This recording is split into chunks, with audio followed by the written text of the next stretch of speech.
llaga de la Virgen, el cuarto motivo por el cual nuestra Madre sufre, es ver esa apostasía que se está produciendo, pero que se está produciendo, por desgracia, en parte por lo menos, por la falta de formación que reciben sus hijos.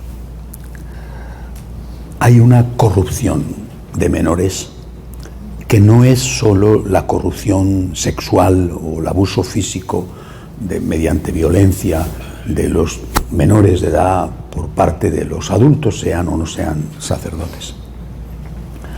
Hay una corrupción de menores a gran escala que ha generado en los últimos 60 años o menos en parte, esta sociedad de apóstatas, esta sociedad de descreídos.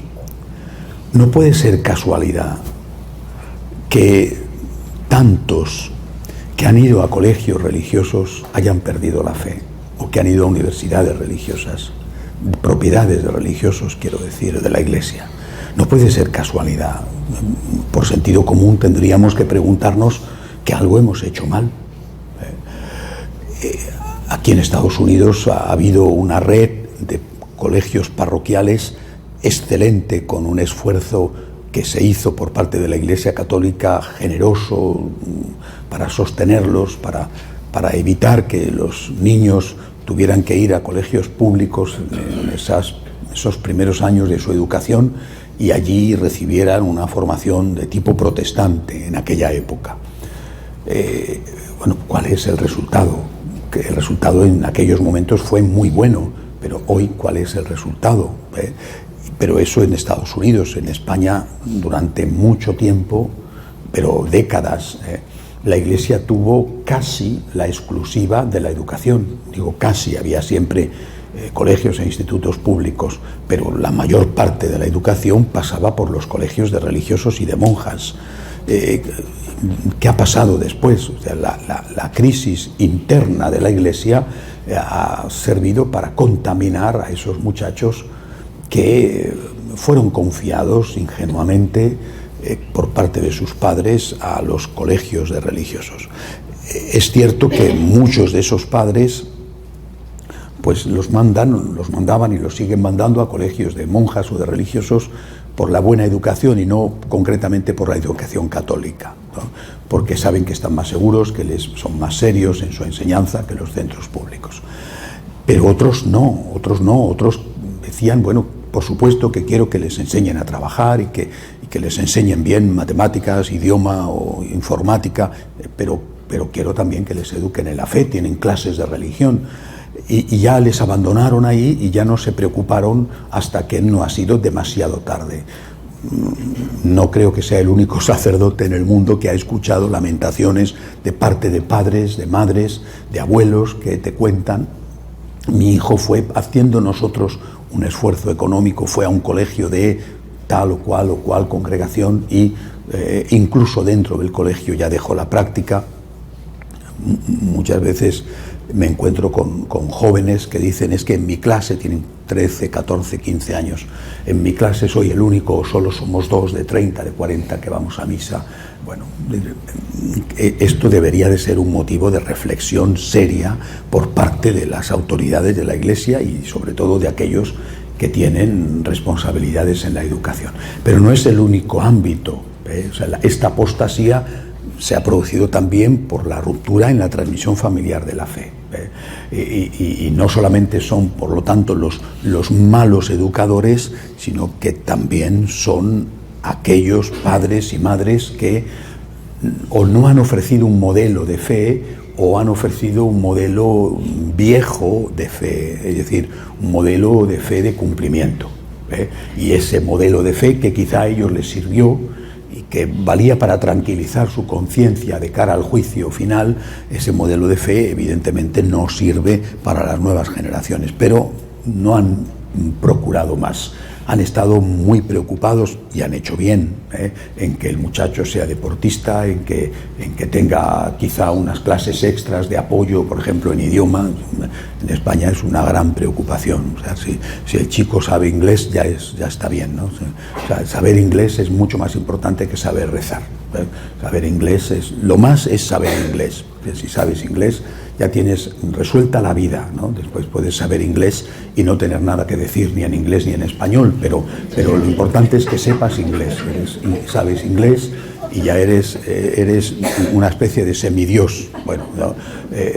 Bueno, sabes inglés, pero no has sabido controlar tu carácter, no eres una persona trabajadora y quizá incluso eres una persona con adicciones, bueno, y sabrás decir en inglés obscenidades, pero no sabrás decir ni en inglés ni en español cosas bellas y verdaderas. Esto también le causa un gran dolor a María, es decir, pensar que a la Virgen solo le duelen los emigrantes, o solo le duelen los enfermos, o solo sufre cuando un hijo suyo está sufriendo físicamente, es no conocer lo que es una madre. Una madre puede ver que su hijo está sano, que incluso está bien colocado, que económicamente no está mal, pero que se ha divorciado, o que no va a misa. Y hablo de una madre de verdad católica, la otra a lo mejor ni se preocupa, ni va a misa ella, imagínate si se va a preocupar si su hijo no va a misa, pero una madre católica sufre, y la Virgen desde luego sufre por eso. Por lo tanto, ¿cómo aliviar este dolor de la Virgen? La evangelización. Evangelizar es colaborar a quitarle una espina a la Virgen de su corona, es colaborar a que la Virgen sufra menos al ver esos hijos suyos que están como ovejas sin pastor, esos hijos suyos a los cuales quizá nadie les ha hablado de Dios, ni siquiera en los colegios religiosos a donde han ido, no les han puesto delante al Señor vivo, al Señor resucitado, no les han enseñado a orar con el Señor, no se lo han enseñado en su casa, posiblemente porque no sabían, y al no ser conscientes de lo importante que era, porque no era importante para ellos en el momento en que ellos tenían que educar a los niños. Quizá han después tenido un acercamiento a Dios, una conversión, pero ya sus hijos estaban más que hechos, ¿no? Y habían formado sus propias familias y ya no podían dar marcha atrás, porque ya el tiempo había pasado. Bueno, pues hagamos todo lo posible, es nuestra responsabilidad, es nuestro deber para con los nuestros, pero también es nuestro deber si queremos amar a la Virgen, porque esto hace sufrir a María. Repito, esta apostasía silenciosa es tremenda, es masiva, es de verdad espantoso lo que estamos viviendo en las sociedades secularizadas europeas, con todas las consecuencias. Cuando no hay Dios no hay hijos, cuando no hay Dios no hay unidad familiar, cuando no hay Dios no hay generosidad, no hay atención al anciano. O sea, cuando no hay Dios está el demonio, simplemente, con todas las obras del demonio. Y estas sociedades todavía hoy ricas y opulentas avanzan hacia su propia destrucción y se crean unos vacíos, por ejemplo unos vacíos de población que son llenados por una inmigración que no siempre se integra, sino que muchas veces genera y provoca unos desequilibrios que ya se están pagando. 10 iglesias prendidas fuego en Francia, por poner un ejemplo reciente, no son 10 casualidades, sino que hay un ambiente hostil hacia la Iglesia. Ese ambiente hostil procede, por un lado, de los musulmanes radicales, pero por otro lado procede de los radicales ateos. Esta Semana Santa, una ciudad famosa en España por sus procesiones, como es Valladolid, fue la capital de Castilla y es una ciudad con grandes iglesias, pero tiene un sentido austero de las procesiones, son muy bonitas, tienen unos pasos extraordinarios, distinta de las procesiones andaluzas, es distinto. Castilla es distinta, es mucho más austera que Andalucía, pero es famosa por sus procesiones, son impresionantes las de Valladolid. Bueno, pues al pasar por la calle los cofrades, ¿no? Un grupo de simpatizantes de uno de los partidos comunistas, además con presencia en el propio ayuntamiento, empezaron a insultar a la gente que iba en las procesiones, ¿no?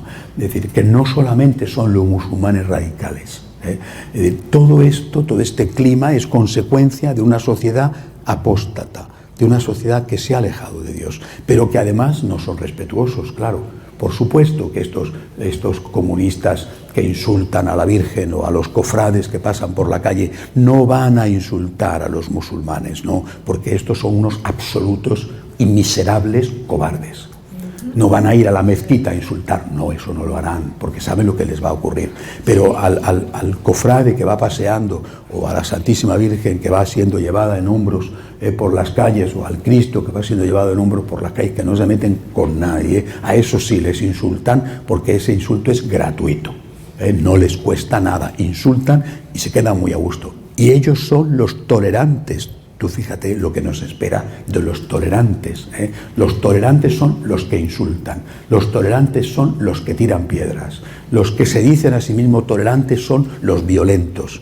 Y nosotros, que nos acusan ellos de intolerantes, somos los que sufrimos las piedras y los insultos. Pero esto, repito, es fruto de una sociedad sin Dios. Y esa es nuestra responsabilidad, y eso hace sufrir a la Virgen.